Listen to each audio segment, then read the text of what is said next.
चाहे हमें वस्त्राभूषण आदि खूब श्री वैभव संपत्ति मिल जाए और चाहे हमारे अंग भंग हो जाएं, सब संपत्ति नष्ट हो जाए, निंदा संस्तव कोटि भी, चाहे कोई हमारी बड़ाई करे कि भाई बहुत कृपा पात्र हैं, भगवान का भजन करते हैं, और चाहे कोटि निंदा, कोई करोड़ों प्रकार से हमारी निंदा करे, बहु विभूत्यंत दैन्यादि भी, चाहे बड़ी विभूतियां एकत्रित हो जाएं या बिल्कुल सब नष्ट हो जाए, तो भी हम अपने प्रभु की भक्ति छोड़ने वाले नहीं। ऐसा धैर्यवान परमार्थ पे चल सकता है। देखो, विचार करके देखो, अध्यात्म किसे कहते हैं? नाटक को अध्यात्म नहीं कहते, पाखंड दंभ को अध्यात्म नहीं कहते। ये अध्यात्म बड़ो ही कठिन है, भजन ढिग ढरिगो। ये शूरवीर का कार्य है कि कदम आगे बढ़ेगा चाहे जितना अस्त्र संचालन हो। जीवन नेव मृतो यथान विकृतिम प्राप्ता कथनचित क्वचित, जीवित रहूं या मर जाऊं, कदम पीछे नहीं हटेंगे। ये उन बहादुरों का मार्ग है परमार्थ, कायरों का मार्ग नहीं कि काम क्रोध मारा थप्पड़ और फैल के गिर गए, कंठी अलग माला अलग तिलक अलग। ये उनका कार्य नहीं है, उन शूरवीरों का कार्य है। आगे की पंक्ति में जीवन नेव मृतो यथा न विकृतिम, जीवित रहूं या मर जाऊं इसकी कोई परवाह न विकृतिम, अपनी भक्ति में विकृति नहीं आने दूंगा, अपने भगवत मार्ग में मैं कभी कमी नहीं आने दूंगा। नियम लो, यह है भक्ति का स्वरूप। तब अजित भगवान को जीता जाता है।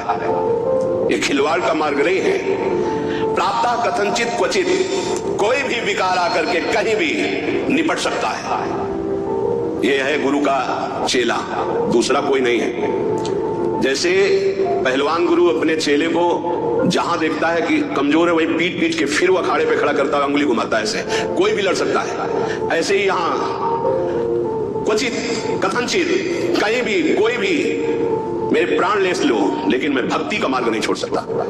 चाहे वैभव आवे, चाहे नष्ट हो जाए, चाहे शरीर रहे या नष्ट हो जाए, यश हो या अपयश हो, इसकी कोई परवाह नहीं। जीवन नेव मृतो यथान विकृतिम प्राप्ता कथनचित क्वचित, मरूं या जीऊं इसकी कोई परवाह नहीं। ऐसा ही उपासक विजय प्राप्त करता है इस माया पर। नहीं तो बहुत लुभावना और भयावना दोनों प्रकार का आकर्षण माया देती है। शूरवीर टिकता है नहीं, मृत्यु वरण, लेकिन भगवान को नहीं छोड़ सकता। महात्मा बुद्ध जी जब ब्रह्मबोध करने के लिए घर से निकले, एक वृक्ष के नीचे बैठ गए और संकल्प किया कि शरीर का मांस गलित हो जाए, हड्डियां टूट जाएं, प्राण निकल जाएं, पर जब तक ब्रह्म साक्षात्कार नहीं होगा तब तक आसन से नहीं उठूंगा। और ब्रह्म बोध करके ही आसन से उठे, इसीलिए उसे बोध वृक्ष कहा गया। वही चित्र और वही श्लोक बुढ़िया बाबा अपने डायरी में रखते थे सदैव सामने।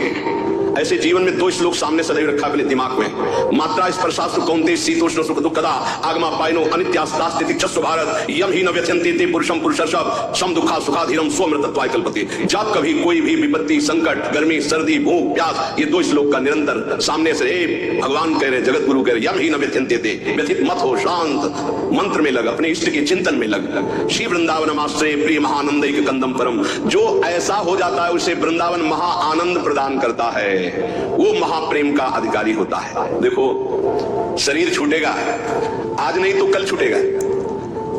हमें शरीर को लेकर के कि हमें सुख मिले सो भक्ति, आज हमारी भक्ति का स्वरूप बिगड़ गया है। शरीर सुविधा ही हमारी भक्ति रह गई है। बहुत ध्यान देने योग्य बात है। सच्ची मानिए, भगवान के मार्ग में चलने के लिए ये तो पक्का है, पक्का है, पक्का है। अपने को प्रभु के चरणों में समर्पित करके सुख दुख दोनों को समान भाव से सहने का विचार पक्का कर लो तो निकल जाओगे। अगर सुख के भोगी बने तो दुख में भाग जाओगे, टिकोगे नहीं इस मार्ग में, चाहे गृहस्थ हो चाहे विरक्त हो। शरीर को कितना दुलार करके तुम बचा लोगे, कितना? खा पी के खूब चर्बी शरीर में बढ़ गई, नष्ट होने वाला है। एक घृणा करो इस वृत्ति से। अच्छे अच्छे पदार्थ खा खा कर शरीर को मोटा कर रहे, अपने आप को उठने बैठने लायक नहीं रह रहा शरीर। कहो व्यायाम करो, प्राणायाम करो, शरीर को कसो, शरीर स्वस्थ, चित्त स्वस्थ, साधन संयम परायण, अभी आनंद आ जाए। भोजन तो व्यायाम, वायु ले रहे हो तो प्राणायाम जरूरी है। साधु हो या गृहस्थ हो, अगर तुम्हारा शरीर स्वस्थ नहीं, शरीर के कितने ऐसे अंग हैं जो साधारण प्रक्रिया से उन पर कोई प्रभाव नहीं पड़ता, उनको असाधारण, जैसे एक सांस में 2-3 किलोमीटर दौड़ना, चलो बाहर नहीं दौड़ सकते तो आजकल यंत्र चले, ट्रेडमिल क्या कहते हैं, उसमें चल सकते हो। आप 48 मिनट प्रत्येक साधक को चाहिए कि पद्मासन या सिद्धासन में बैठे। 48 मिनट, ये बहुत छोटी बात है। 6-6 घंटे आसनों पे बैठने का अभ्यास किया जाता है। भीषण सर्दी में पसीना, केवल एक लंगोटी लगाए गंगा किनारे बैठे मार के नीचे बिछी हुई, उसी का आसन उसी का चला। 6-6 घंटे खुले में से पसीना से लथपथ शरीर हो जाता है। 90 प्राणायाम, साय मच जाती है दिमाग में, एकदम मंत्राकार वृत्ति। परमानंद की अनुभूति के लिए अध्यात्म चाहिए। शरीर का दुलार करने वाला कभी साधक नहीं होता। प्रायः कुछ ऐसे महाकृपा पात्र जन हैं जो शरीर को संयम में, इंद्रियों को संयम में रखने की विचारधारा करते हैं। नहीं तो आजकल हम सुविधा को अपनी भक्ति का फल मानने लगे।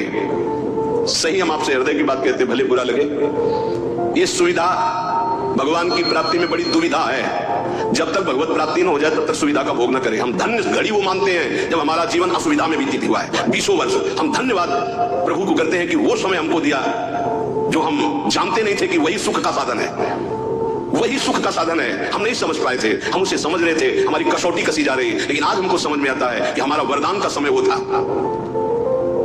असुविधा साधक को ऊंचाई पर चढ़ाती है और सुविधा साधक को रोक देती है। ये पकड़ लेना। जिसकी वृत्ति भगवदाकार हो गई, महलों में रह चाहे झोपड़ी में, कोई फर्क नहीं पड़ता। लेकिन ये स्थिति प्राप्त करने के लिए असुविधा चाहिए, तो उतना ही सुविधा का भोग करे, शरीर के दुलार में न पसे मान लिया जाए। नहीं तो आध्यात्मिक ऊंचाई पर चढ़ना कठिन हो जाता है।